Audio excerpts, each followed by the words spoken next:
Good evening. Welcome back to Teachers Academy's OET Reading live session, and this is Bindu with you today. നമ്മുടെ normal live സെഷനാണ്. ഇന്നൊരു special topic എടുത്തിട്ടുണ്ട്. OET റീഡിങ്ങിൽ പ്രത്യേകിച്ച് part സിയിൽ നിങ്ങൾക്ക് ഏറ്റവും ബുദ്ധിമുട്ടാണെന്ന് തോന്നുന്ന ഒരു ടൈപ്പ് ഓഫ് ക്വസ്റ്റ്യൻ ആണ് ഇൻഫറൻസ്, അല്ലേ? എന്താണ് ഇൻഫർ ചെയ്യേണ്ടതെന്നുള്ളത് നിങ്ങൾക്ക് എപ്പോഴും ഒരു കൺഫ്യൂസ്ഡ് ആണ്. കാരണം ഒരു ഇൻഡയറക്റ്റ് അല്ലെങ്കിൽ ഇംപ്ലൈഡ് മീനിങ്ങിലേക്ക് അല്ലെങ്കിൽ ഒരു റീഡ് ബിറ്റ്വീൻ ദ ലൈൻസ്, അല്ലേ, വരികൾക്കിടയിലൂടെ വായിച്ചെടുക്കുക എന്നൊക്കെ പറയുന്ന കുറച്ച് ചാലഞ്ചിങ് ആയിട്ടുള്ള ടൈപ്പ് ഓഫ് ക്വസ്റ്റ്യൻ ആണ്. ഇവിടെ ഒരു ക്രിട്ടിക്കൽ തിങ്കിങ് അല്ലെങ്കിൽ ഒരു ക്രിട്ടിക്കൽ റീഡിങ്ങിനുള്ള ഒരു എബിലിറ്റി, ഒരു ക്രിട്ടിക്കൽ റീഡിങ് സ്കില്ല് നമുക്ക് ആവശ്യമാണ്, അല്ലേ? അതായത് നമ്മളൊരു കൺക്ലൂഷൻ ഡ്രോ ചെയ്യാൻ നമുക്ക് പറ്റണം based on the evidence in the ടെക്സ്റ്റിനകത്ത് തന്നിരിക്കുന്ന എവിഡൻസിനെ ബേസ് ചെയ്തിട്ട് നമുക്കൊരു കൺക്ലൂഷൻ ഡ്രോ ചെയ്യാനായിട്ട് പറ്റണം, അല്ലേ? അതായത് ഇൻഫർമേഷൻ അവിടെ എക്സ്പ്ലിസിറ്റായിട്ട് പറഞ്ഞിട്ടുണ്ടാവണം എന്നില്ല, പക്ഷേ നമുക്കവിടെ we have to make educated guesses there, അല്ലേ? അസംഷൻസ് നമുക്ക് അസ്യൂം ചെയ്യേണ്ടി വരുന്നിരിക്കുന്നു, അല്ലേ? അതെല്ലാം നമ്മുടെ ഒരു എന്താ പറയുന്നത്, വാട്ട് ഈസ് റിട്ടൺ, ഇവിടെ എന്താണ് ചെയ്തിരിക്കുന്നത്, അത് മാത്രമല്ല based on our prior knowledge, നമുക്ക് പ്രീവിയസ് ആയിട്ടുള്ള ഇതിനകത്തുള്ള ഒരു നോളജിൻ്റെ ബേസിലും കൂടിയാണ് നമ്മളിവിടെ ഗസ് ചെയ്യേണ്ടത് അല്ലെങ്കിൽ ഇൻ്റർപ്രറ്റ് ചെയ്യേണ്ടത്. അപ്പം ഇവിടെ ഇൻഫറൻസ് ബേസിൽ നമുക്ക് ക്വസ്റ്റ്യൻസ് ചോദിക്കാറുണ്ട്, അല്ലേ? നോർമലി നമുക്ക് ഇങ്ങനൊരു ചാലഞ്ചിങ് ക്വസ്റ്റ്യൻസ് വരുന്നത് കൊണ്ടാണ്. അപ്പോൾ ഇത്രയേ ഉള്ളൂ. നമുക്ക് എവിടെയെങ്കിലും ഇൻഫർ എന്നുള്ളൊരു വേർഡ് അല്ലെങ്കിൽ നമ്മളുടെ ഇൻഫറൻസിന് റിലേറ്റഡ് ആയിട്ടുള്ള ക്വസ്റ്റ്യൻസ് ചോദിക്കുന്നതെന്ന് വെച്ച് കഴിഞ്ഞാൽ, ഇൻഫറൻസ് എന്ന് പറയുന്നത് മറ്റൊന്നുമല്ല, ഇറ്റ്സ് എ പ്രോസസ്. എന്തിനു വേണ്ടിയിട്ടുള്ളതാണ്? Process of understanding and interpreting deeper meanings in a text. കണ്ടോ, ഡീപ്പർ മീനിങ്സ് അവിടെ പറഞ്ഞതിനപ്പുറത്തേക്ക്, അത് നമ്മുടെ ടെക്സ്റ്റിലുള്ള ആ ഒരു കോണ്ടെക്സ്റ്റുവൽ ഇൻഫർമേഷൻ പ്ലസ് അതിൻ്റെ കൂടെ നമ്മുടെ പ്രയർ നോളജും എല്ലാം കൂടി നമ്മളവിടെ, അതായത് റൈറ്റർ അവിടെ പറയാത്ത കാര്യങ്ങളെയാണ് നമ്മൾ ഇൻഫർ ചെയ്ത് എടുക്കേണ്ടത്. അപ്പം നമുക്കവിടെ ആ ഒരു കെയർഫുൾ ടൈപ്പ് ഓഫ് റീഡിങ് നമുക്ക് ആവശ്യമാണ്. നമുക്കിനി അതാണ് ഇന്നത്തെ topic. So Sangeetha, good evening. Anupama, good evening. Good evening every one.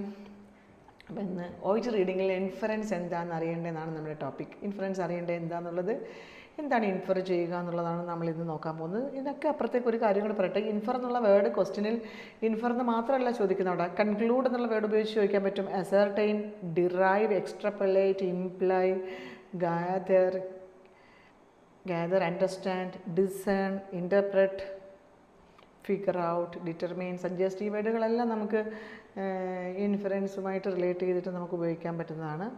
അപ്പോൾ ഇതൊരു ക്രിട്ടിക്കൽ റീഡിങ് സ്കില്ലാണ്. അപ്പം നോക്കാം ഇൻഫറൻസ് എന്താണെന്ന്. ഞാൻ പറഞ്ഞ കാര്യം ഒന്നുകൂടി നമുക്കൊന്ന് പറഞ്ഞുതരാം. ഇൻഫറൻസ് എന്ന് പറയുന്നത് ഒരു ക്രിട്ടിക്കൽ റീഡിങ് സ്കില്ലാണ്, അല്ലേ? That involves drawing conclusions based on evidence in the ടെക്സ്റ്റിലെ ഉള്ള തെളിവുകളുടെ അടിസ്ഥാനത്തിൽ, ടെക്സ്റ്റിൽ തന്നിരിക്കുന്ന ഡേറ്റയുടെ അല്ലെങ്കിൽ ഇൻഫർമേഷൻ്റെയോ അടിസ്ഥാനത്തിൽ നമ്മളൊരു കൺക്ലൂഷൻ ഡ്രോ ചെയ്യുകയാണ്, നമ്മളൊരു ആക്യുറേറ്റ് കൺക്ലൂഷനിലേക്ക് റീച്ച് ചെയ്യുകയാണ്. Even the information may not be explicitly stated. Information അവിടെ കൃത്യമായിട്ട് സ്റ്റേറ്റ് ചെയ്യണം എന്നുണ്ടാവണം എന്നില്ല, ഡയറക്റ്റായിട്ട് എക്സ്പ്രസ് ചെയ്യണം എന്നുണ്ടാവുന്നില്ല. നമ്മൾ അവിടെ എന്താ പറയുക, we make educated guesses or assumptions about what the author means. Author അവിടെ എന്താണ് വിചാരിച്ചിരിക്കുന്നത്, ഓതർ എന്താണ് ചിന്തിച്ചിരിക്കുന്നത് എന്നുള്ളതിനെക്കുറിച്ച് നമ്മൾ we make educated guesses and assumptions, അല്ലേ? എങ്ങനെയാണെന്ന് ചോദിച്ചു കഴിഞ്ഞാൽ using both the written and the prior knowledge. ഇവിടെ എഴുതി വെച്ചിരിക്കുന്ന നോളജും പിന്നെ നമുക്കുള്ളൊരു പ്രയർ ഇൻഫർമേഷൻ്റെ ബേസിൽ. അപ്പോൾ ഇവിടെ ഒരു എക്സാമ്പിൾ നമുക്ക് നോക്കാം. വളരെ ചെറിയൊരു എക്സാമ്പിളാണ്. അതിൽ നിന്ന് നമുക്ക് കൃത്യമായിട്ട് ഇൻഫറൻസ് എന്താണെന്നുള്ളൊരു ക്ലാരിറ്റി കിട്ടും. അപ്പോൾ ഇവിടെ yes, Deepa Kurian, good evening and welcome to our session. ഇവിടെ നോക്കിക്കേ, what can be inferred from the statement ഇങ്ങനെയാണ്: the patient reported a sharp pain in the chest that subsided when they sat down and rested. അല്ലേ? ഈ sharp pain subside ചെയ്തു, കുറഞ്ഞ് relieve കിട്ടി. എപ്പോഴാണ്? when they sat down and rested. Yes, Jiji Paul, good evening. അപ്പം നമുക്കിവിടെ 4 option ഉണ്ട്. ഇതിൽ ഒരെണ്ണം കറക്റ്റ് മീനിങ്ങിലേക്ക് പോകും, ബാക്കി 3 തെറ്റായിരിക്കും. അപ്പോൾ ഇവിടെ പറഞ്ഞിരിക്കുന്നതുണ്ടോ, the patient is likely suffering from angina which often occurs during physical exertion and improves with rest. അപ്പോൾ ഇവിടെ പറഞ്ഞിരിക്കുന്നത് എന്താ, ആൻജൈന ആവാനുള്ള ഒരു സാധ്യതയുണ്ട്. ബിക്കോസ് ആൻജൈന സാധാരണയായിട്ട് ഉണ്ടാകുന്നത് ഫിസിക്കൽ എക്സേർഷനിലും അത് പിന്നീട് റെസ്റ്റിന് ശേഷം ഇംപ്രൂവ് ആവുകയും ചെയ്യുന്നൊരു കണ്ടീഷനാണ്. And option B says the patient may have experienced A panic attack. A sharp chest pain can be associated with anxiety. The patient's sharp chest pain is most likely to do muscle strain rather than a cardiac issue. The patient probably has a digestive issue, as chest pain can sometimes stem from gastrointestinal problem. അപ്പം ഇവിടെ നമ്മുടെ ടെക്സ്റ്റിൽ നമുക്കുള്ള ഇൻഫർമേഷനിൽ കറക്റ്റായിട്ട് പറയുന്നുണ്ട് അല്ലേ, sharp chest pain ആണ്, പക്ഷേ സാധാരണ അത് എങ്ങനെയാണ് സബ്സൈഡ് ആവുന്നത്, റെസ്റ്റ് എടുക്കുമ്പോഴത്തേക്കും ഇരിക്കുമ്പോഴത്തേക്കും സാറ്റ് ഡൗൺ ആൻഡ് റെസ്റ്റഡ്. അപ്പോൾ പിന്നെ ഇവിടെ കറക്റ്റായിട്ട് ഏത് ഓപ്ഷൻ എടുക്കുക, എല്ലാവരും ഒന്ന് കമൻറ്റ് ചെയ്ത് ഇതിനകത്ത് ഏത് ഓപ്ഷൻ എടുക്കാനാണ് സാധ്യത കൂടുതൽ. ആൻജൈനയാണെന്ന് വിചാരിക്കുന്നു, പാനിക് അറ്റാക്ക് ആണോ, അതോ മസിൽ സ്ട്രെയിൻ ആണോ, അതോ ഗ്യാസ്ട്രോ ഇൻറ്റസ്റ്റിനൽ പ്രോബ്ലം കൊണ്ടുണ്ടായ പെയിൻ ആണോ എന്ന് നമ്മളിവിടെ ചിന്തിക്കും. ഈ ഒരു ലൈനിൽ നിന്ന് patient reported a sharp pain in the chest that subsided when they sat down and rested. അപ്പോൾ ഇൻഫറൻസ് ആണ് തന്നിരിക്കുന്ന ഇൻഫർമേഷനെ ബേസ് ചെയ്തിട്ട് അവിടെ നമ്മൾ we are making educated guesses and reaching to an accurate conclusion.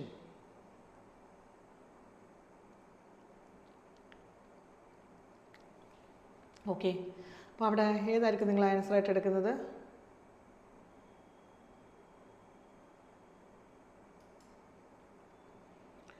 Yes, ഇവിടുത്തെ ഓപ്ഷനിൽ നമുക്ക് ഏതന്നെയാണ് റൈറ്റ് ആൻസറായിട്ട് എടുക്കാൻ പോകുന്നത്. ബിക്കോസ് അഞ്ചൈനയ്ക്കാണ് അവിടെ സാധ്യത. ബിക്കോസ് അവിടെ പറഞ്ഞിരുന്നുണ്ട് ഡ്യൂറിങ് ഫിസിക്കൽ എക്സേർഷനിലാണ് ഇത് ഉണ്ടാകുന്നത്, which occurs during physical exertion and improves with rest. കണ്ടോ, അപ്പോൾ അവിടെ നമ്മുടെ ടെക്സ്റ്റിൽ പറഞ്ഞിരിക്കുന്നത് എന്താണ്?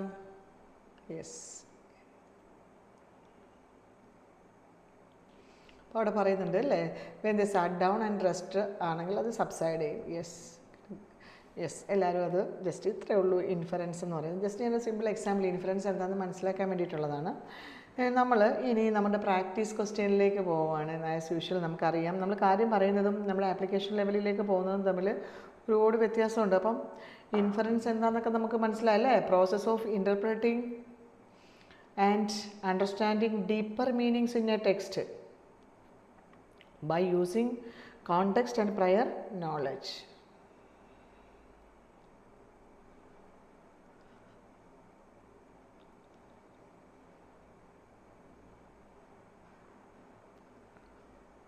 ഓക്കെ, ഇനി നമ്മൾ നമ്മുടെ ഒരു യൂഷ്വൽ ക്വസ്റ്റ്യൻ ആണ്. Which of the following can be inferred from the passage above. ഇതാണ് നമ്മുടെ ക്വസ്റ്റ്യൻ. പിടികിട്ടിയല്ലോ. അപ്പം നമുക്ക് ഈ ഒരു പാസേജ് ഒന്ന് വായിച്ചിട്ട് അതിനെന്താ ഇൻഫർ ചെയ്യുന്നതെന്ന് നോക്കാനുള്ള ക്വസ്റ്റ്യൻ ആണ്.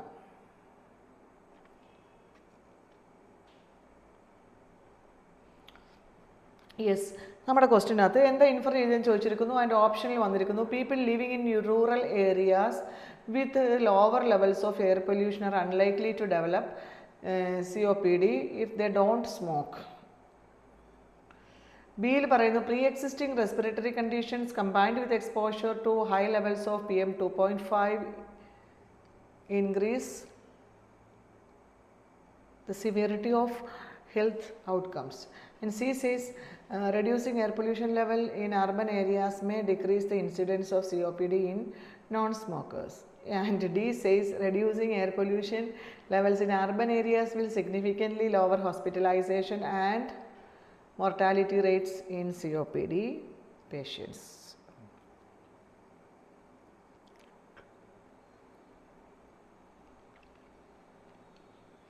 Okay, നമ്മൾ നമ്മുടെ പാസേജിലേക്ക് പോകുന്നു. A recent study examining the effect of prolonged exposure to high levels of particulate matter, that is PM 2.5 in urban environments, have shown a strong correlation between air pollution and the incidence of chronic obstructive pulmonary disease COPD. അപ്പോൾ അവിടെ ഒരു strong correlation ഉണ്ട് ഇവർ തമ്മിൽ. The research noted that individuals living in areas with consistently high PM 2.5 concentration had a significantly higher risk of developing COPD, even if they had no prior history of smoking.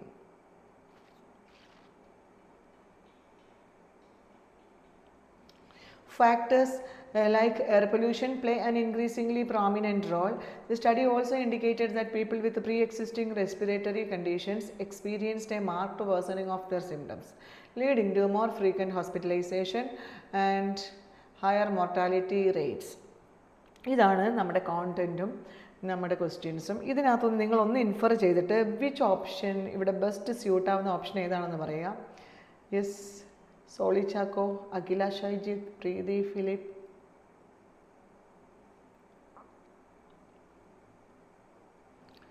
Yes, അപ്പോൾ ഇതിനകത്ത് people living in rural areas അങ്ങനെ ഒരു mentioning ഉണ്ടോ എന്ന് നോക്കിക്കേ. ആദ്യത്തെ option people living in rural areas with lower levels of air pollution are unlikely to develop COPD if they don't smoke. അപ്പോൾ പാസേജിൽ urban എൻവയോൺമെൻറ്റിനെ കുറിച്ച് പറയുന്നുണ്ട് അല്ലേ, ആൻഡ് PM 2.5 എക്സ്പോഷറിനെ കുറിച്ചും.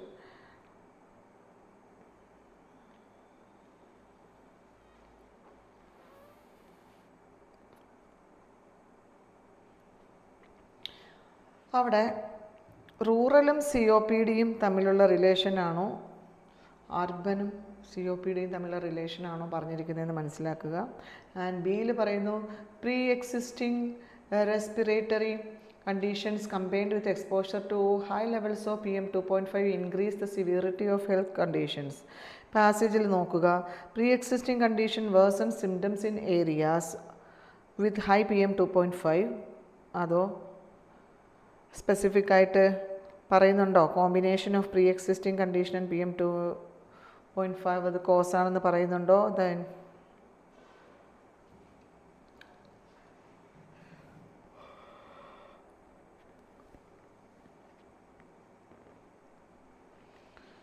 യെസ്, സിയിൽ പറയുന്നു reducing pollution levels in urban areas may decrease the incidence of COPD in non smokers. ഡിയിൽ പറയുന്നു reducing air pollution levels in urban areas will significantly lower hospitalisation and mortality rates in COPD patients. ഇപ്പോൾ രണ്ടെണ്ണം ഏകദേശം ഒരുപോലെ തോന്നുന്നുണ്ടല്ലേ.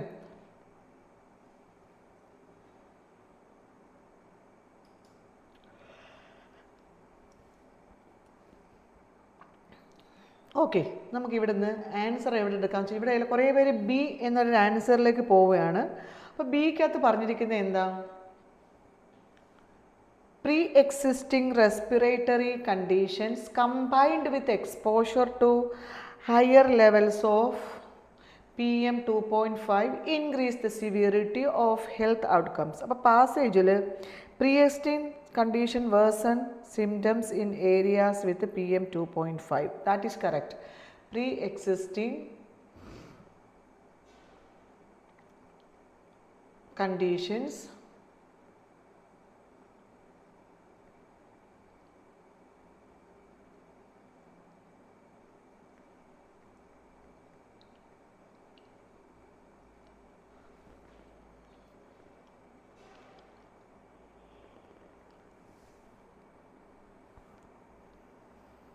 ഉണ്ടോ അവിടെ? Pre existing condition worsen symptoms in areas with high PM 2.5. Okay, അത്രയൊക്കെ നമുക്ക് COPDയുടെ കാര്യമൊക്കെ അവിടെ പറയുന്നുണ്ട്. ഓക്കെ, പക്ഷേ അവിടെ does it specifically say that combination of pre existing condition and PM 2.5 is the cause? അവിടെ അങ്ങനെ സ്പെസിഫിക് ആയിട്ടൊരു മെൻഷനിങ് ഉണ്ടോ? അതായത് combination of pre existing condition and PM 2.5 രണ്ടിൻ്റെയും കൂടി കോമ്പിനേഷൻ പറയുന്നുണ്ടോ?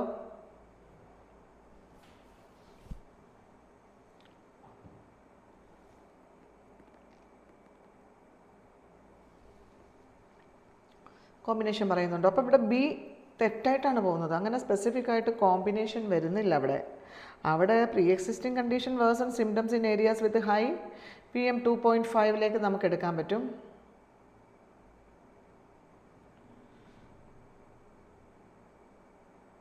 Even if they had no prior history of smoking. കണ്ടോ, last പറഞ്ഞത് സ്റ്റഡി ഓൾസോ ഇൻഡിക്കേറ്റഡ് ദാറ്റ് ഇവിടെയാണ് നിങ്ങൾക്ക് മീനിങ് വന്നത് with pre existing respiratory condition experienced a marked worsening of their symptoms leading to more frequent hospitalization. അപ്പോൾ അവിടെ pre existing കണ്ടീഷനെ കുറിച്ച് പറയുന്നുണ്ട്, പക്ഷേ ഇത് രണ്ടിൻ്റെയും കൂടെ കോമ്പിനേഷൻ എന്ന് സ്പെസിഫിക് ആയിട്ട് എവിടെയെങ്കിലും പറയുന്നുണ്ടോ? കോമ്പിനേഷൻ പറയുന്നില്ല. So we eliminated B.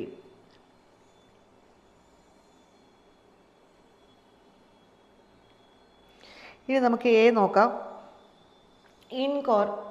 എക്കകത്ത് answer എടുക്കാം. നമുക്ക് എയിൽ എന്താ പറഞ്ഞേക്കുന്നത്? പീപ്പിൾ ലിവിങ് ഇൻ റൂറൽ ഏരിയാസിന് അവിടെ ഫോക്കസ് കൊടുത്തിട്ടില്ല, അവിടെ അർബൻ ഏരിയാസ് ആണ്. Passage only focuses on urban areas, urban environments and PM2.5 exposure. ഇത് രണ്ടുമാണ് പാസേജ് ഫോക്കസ് കൊടുത്തിരിക്കുന്നത്. അർബൻ ഏരിയയ്ക്കും PM2.5.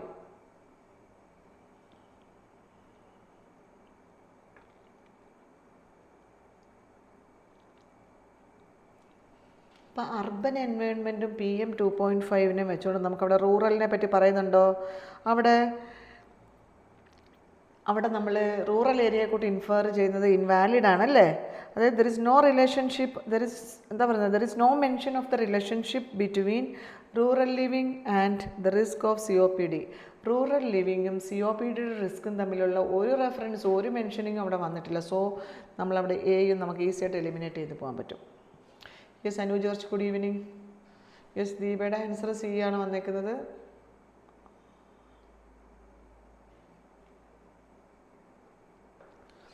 ഓക്കെ, നമുക്ക് നോക്കാം.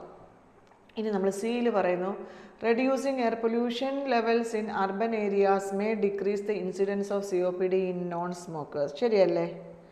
അല്ലേ? അതല്ലേ കറക്റ്റായിട്ട് വന്നേക്കുന്നത്. റെഡ്യൂസിങ്, അതായത് പാസേജിൽ എന്താ പറഞ്ഞിരിക്കുന്നത്? A strong correlation between high PM2.5 levels and an increased risk of COPD in non smokers. അതിൽ നിന്ന് നമ്മൾ മനസ്സിലാക്കേണ്ടത് അവർ തമ്മിൽ ഒരു ഇൻക്രീസ്ഡ് റിസ്ക് ഉണ്ട് എന്ന് പറയുമ്പോഴത്തേക്കും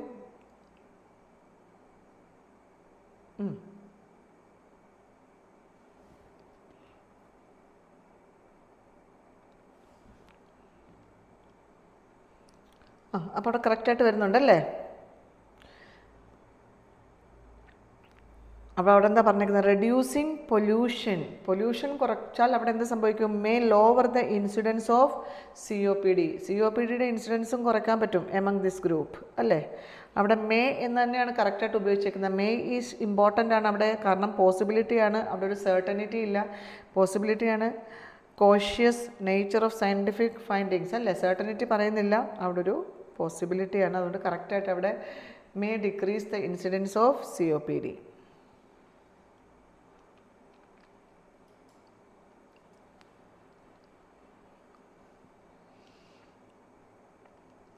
ഓക്കെ, ഇനി നമ്മൾ അതിനകത്ത് ഡി ഒരു ശരിക്കും പറഞ്ഞാൽ ഡി ഒരു ഡിസ്ട്രാക്ടറാണ്. അതായത് ഏകദേശം C പോലെ ആൻസർ പോലെ തന്നെ വന്നിരിക്കുന്നു. പക്ഷേ അവിടെ വന്നപ്പോഴത്തേക്കും will significantly lower hospitalisation and mortality rates in COPD patients അല്ലേ. ഇവിടെ നമുക്ക് ടെംപ്റ്റിംഗ് ആണ് ആൻസറായിട്ട് എടുക്കാനായിട്ട് തോന്നും. പക്ഷേ പാസേജിൽ പറഞ്ഞിരിക്കുന്നത് എന്താ? പാസേജിനകത്ത് എന്താ? Talks about worsening of symptoms and increased hospitalization for individuals with pre existing respiratory condition. പക്ഷേ അതിനകത്ത് ഡെഫിനറ്റീവായിട്ട് reducing pollution will reduce hospitalization എന്ന് പറഞ്ഞിട്ടില്ല. The certainty of will makes this inference incorrect. അവിടെ വിൽ എന്നുള്ളൊരു സെർട്ടനിറ്റിയുടെ ആവശ്യം അവിടെ വരുന്നില്ല. പിടികിട്ടിയോ? നമുക്കൊന്നുകൂടി അതൊന്ന്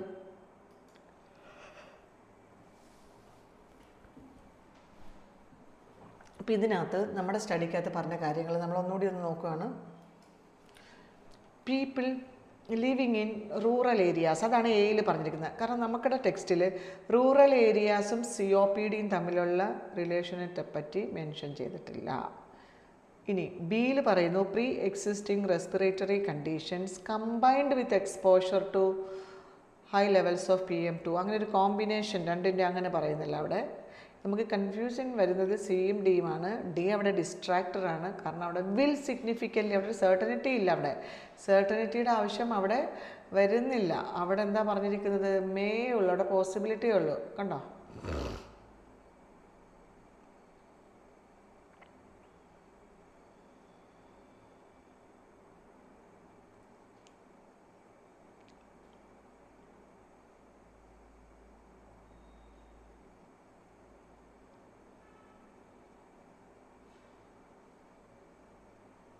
കിട്ടിയത്?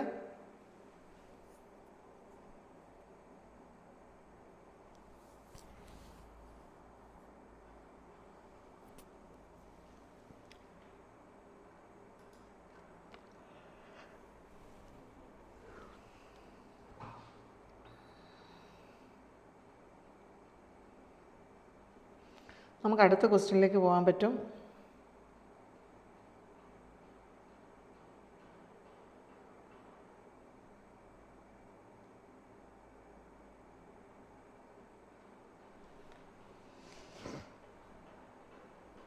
അടുത്തത് ക്വസ്റ്റ്യൻ നമ്പർ 2.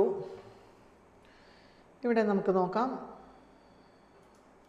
നമുക്കൊരു പാസേജും കൂടി ഉണ്ട്. അതിനകത്ത് പറഞ്ഞിരിക്കുന്നത് which of the following can be inferred from the paragraph above, അല്ലേ? എബോവ് പാരഗ്രാഫിൽ നമുക്ക് എന്താണ് ഇൻഫർ ചെയ്യാൻ പറ്റുന്നത് നമ്മുടെ ക്വസ്റ്റ്യൻ. അപ്പോൾ നമുക്ക് ഇൻഫർ ചെയ്യാൻ പറ്റുന്ന കാര്യത്തിന് മുന്നേ നമ്മൾ നോക്കുന്നു അവിടെ CAD, കാർഡിയോ വാസ്കുലർ ഡിസീസ്, അല്ലേ? Coronary artery disease, cardio vascular, അത് തന്നെ.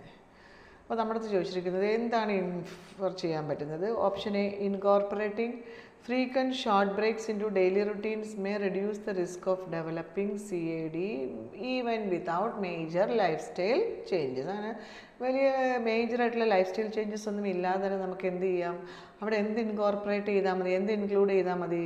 Frequent short breaks into daily routines, അല്ലേ? may reduce the risk of developing CAD. High cholesterol levels and smoking are the most important risk factors for CAD when compared to a sedentary lifestyle. Reducing sedentary time is one of the most effective ways to lower the risk of coronary artery disease. And D, maintaining a healthy diet and regular exercise are the primary methods for preventing CAD, with reducing sedentary time playing a secondary role. അപ്പോൾ നമുക്ക് ഈ 4 option ഒന്ന് പരിശോധിച്ച് നോക്കണം. നമ്മുടെ ടെക്സ്റ്റിൽ ഇതിനകത്ത് ഏതാണ് മാച്ച് ചെയ്യുന്നതെന്നാണ് നമ്മൾ നോക്കുന്നത്.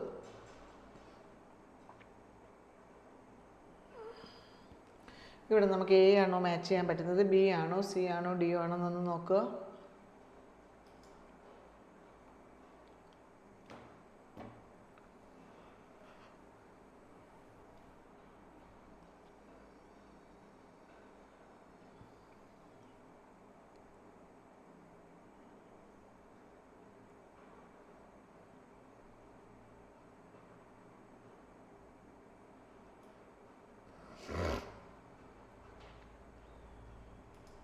Okay,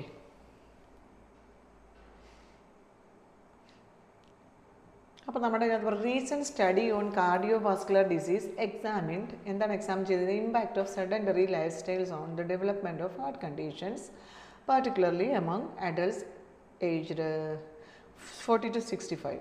The research highlighted that prolonged periods of inactivity, especially more than 6 hours of a day, contribute to an increased risk of coronary artery disease, independent of other factors like diet or genetic predisposition. While moderate exercise was found to lower this risk, it was not the only solution. The study stressed that frequent breaks from sedentary behavior, even if short, could significantly reduce the likelihood of developing CAD. It also noted that other risk factors such as high cholesterol levels and smoking compound the danger posed by inactivity. So, the research concluded that reducing sedentary time alongside maintaining other healthy lifestyle choices is crucial for preventing heart disease. അപ്പം CADയുമായിട്ട് ബന്ധപ്പെട്ട് കുറച്ച് കാര്യങ്ങൾ പറയുന്നുണ്ടല്ലേ, physical ആക്ടിവിറ്റിയും sedentary നേച്ചറും ഒക്കെ ആയിട്ട് ബന്ധപ്പെട്ട്. അപ്പം നമുക്ക് നോക്കേണ്ടത് ആദ്യത്തെ ഓപ്ഷനിൽ നോക്കുന്നു, incorporating frequent short breaks into daily routine. Daily റുട്ടീനിലേക്ക് ഫ്രീക്വൻറ്റ് ഷോർട്ട് ബ്രേക്സ് ഇൻക്ലൂഡ് ചെയ്ത് കഴിഞ്ഞാൽ ഇത് CADയുടെ റിസ്ക് കുറയ്ക്കുന്നു, even without major lifestyle changes. Lifestyle changes ഒന്നും ഇല്ലാതെ തന്നെ ഇത് കുറയ്ക്കുന്നു. അവിടെ നമുക്ക് ശരിയാണെന്ന് തോന്നുമോ, തെറ്റാണെന്ന്? എന്തായാലും നമുക്ക് തെറ്റാണെന്ന് തോന്നുന്നില്ല, അല്ലേ? ഇനി ബിക്കകത്ത് പറയുന്നു high cholesterol levels and smoking are the most important risk factors for CAD when compared to a sedentary lifestyle. ഈ ഒരു ഓപ്ഷനകത്ത് പറഞ്ഞിരിക്കുന്നത് എന്താ? High cholesterol and smoking as the most important factors.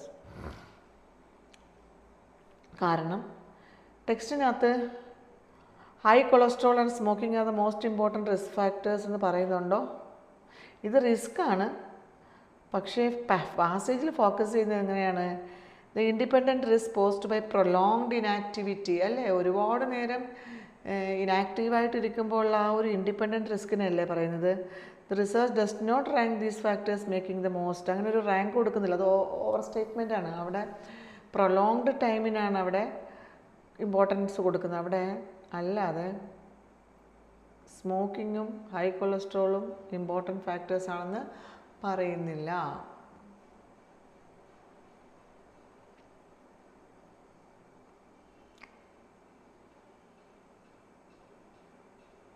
It also noted that other risk factors such as high cholesterol levels and smoking compound the danger posed by inactivity. അവിടെ ഒരു most important എന്നുള്ള മീനിങ്ങിലേക്ക് പോകേണ്ട ആവശ്യം ഇല്ല. Reducing sedentary time is one of the most effective ways to lower the risk of coronary artery disease. Sedentary time reduce ചെയ്യുക. വായിക്കുമ്പോൾ നമുക്ക് ശരിയായിട്ട് തോന്നിക്കും അല്ലേ. Reducing sedentary time is one of the most effective methods for lowering CAD. One of the most ആണ് അവിടെ, ഇവിടെ the most ആണ്, രണ്ടും ഡിഫറെൻ്റ് ആണ്. കാരണം പാസേജിൽ പറഞ്ഞിരിക്കുന്നത് it is one of the most effective ways ആണെന്ന് പറയുന്നില്ല. When compared to other factors like exercise or diet it is important but phrasing അല്ലേ. അപ്പോൾ അവിടെ വൺ ഓഫ് ദ മോസ്റ്റ് ആണ്, ദ മോസ്റ്റ് അവിടെ പറഞ്ഞിരിക്കുന്നത് വൺ ഓഫ് ദ മോസ്റ്റ് ആണ്. പക്ഷെ നമുക്ക് ടെക്സ്റ്റിൽ എടുക്കുമ്പോൾ ദ മോസ്റ്റ് ആയിട്ടാണ് വന്നേക്കുന്നത് അല്ലേ. പലതില്ല, അതിലൊന്ന്. Reducing sedentary time is the most effective way എന്നാണ് പറയേണ്ടത്, അല്ലെങ്കിൽ വൺ ഓഫ് ദ ഇഫക്റ്റീവ് വേസിൻ്റെ ആവശ്യമില്ല. അവിടെ പലത് പറയുന്നില്ല, അതിൽ ഒന്ന് എടുക്കാൻ വേണ്ടി. ദ മോസ്റ്റും വൺ ഓഫ് ദ മോസ്റ്റും ഡിഫറെൻ്റ് ആണ്.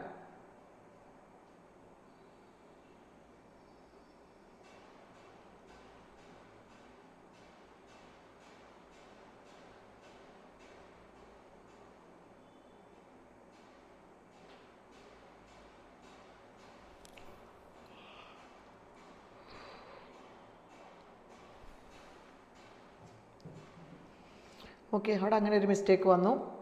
നമുക്കിപ്പം ബിയിലും സിയിലും നമ്മൾ മിസ്റ്റേക്ക് കണ്ടുപിടിച്ചു. ഇനി ഡിയിൽ പറഞ്ഞിരിക്കുന്നു maintaining a healthy diet and regular exercise are the primary methods of preventing CAD with reducing sedentary time playing a secondary role. ഇവിടെ പറഞ്ഞിരിക്കുന്നത് എന്താ, ഇത് ഇൻകറക്റ്റ് ആണോ റൈറ്റ് ആണോ എന്ന് ചോദിച്ചു കഴിഞ്ഞാൽ ഇൻകറക്റ്റ് ആയിട്ടാണ് പറഞ്ഞിരിക്കുന്നത് അല്ലേ. Reducing sedentary time is secondary to maintaining healthy diet. പാസേജിൽ തിരിച്ചല്ലേ പറയുന്നത്. മെൻഷൻസ് ബോത്ത് എക്സർസൈസ്, പാസേജിൽ പറയുന്നത് എന്താ, both exercise and frequent breaks from inactivity are crucial അല്ലേ. Without suggesting that one is more important than the other. അതുകൊണ്ട് ഇത് incorrect ആണ്. അപ്പോൾ ഇവിടെ പറഞ്ഞിരിക്കുന്നത് എന്താ, healthy diet and regular exercise are the primary for preventing CAD with reducing sedentary time ആണോ. അപ്പം നമ്മുടെ ടെക്സ്റ്റിനകത്ത് എന്താ പറഞ്ഞിരിക്കുന്നത്, ഇത് ഒരു ഇൻകറക്റ്റ് ആയിട്ടുള്ള സജഷനാണ്. അതായത് sedentary time is secondary to maintaining healthy diet and regular exercise അല്ല. പാസേജിൽ പറഞ്ഞിരിക്കുന്ന both exercise and frequent breaks from inactivity are crucial without suggesting that one is more important than the other. Therefore this is an incorrect statement അല്ലേ. ഇനി അവിടെ അങ്ങനെ ഇത് രണ്ടുമാണെന്ന് പറയുന്നില്ല. ഇനി നമുക്ക് എ അവിടെ റൈറ്റായിട്ട് വരുന്നു അല്ലേ. എക്കകത്ത് കറക്റ്റായിട്ട് പറയുന്നുണ്ട് എന്താണ്, incorporating frequent short breaks into daily routine may reduce, എന്ത് ചെയ്യുന്നു, CADയുടെ റിസ്കിനെ കുറയ്ക്കുന്നു. May reduce the risk of developing CAD even without major lifestyle changes.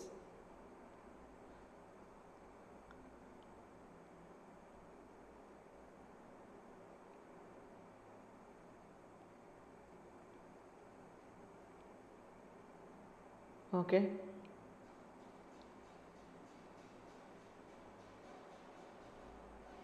അപ്പോൾ എങ്ങനെയാണ് ഇത് കറക്റ്റായിട്ട് വന്നിരിക്കുന്നത്, ഇൻകോർപ്പറേറ്റിംഗ് ഫ്രീക്വൻറ്റ് ഷോർട്ട് ബ്രേക്സ് അല്ലേ into daily routine may reduce the risk of developing CAD.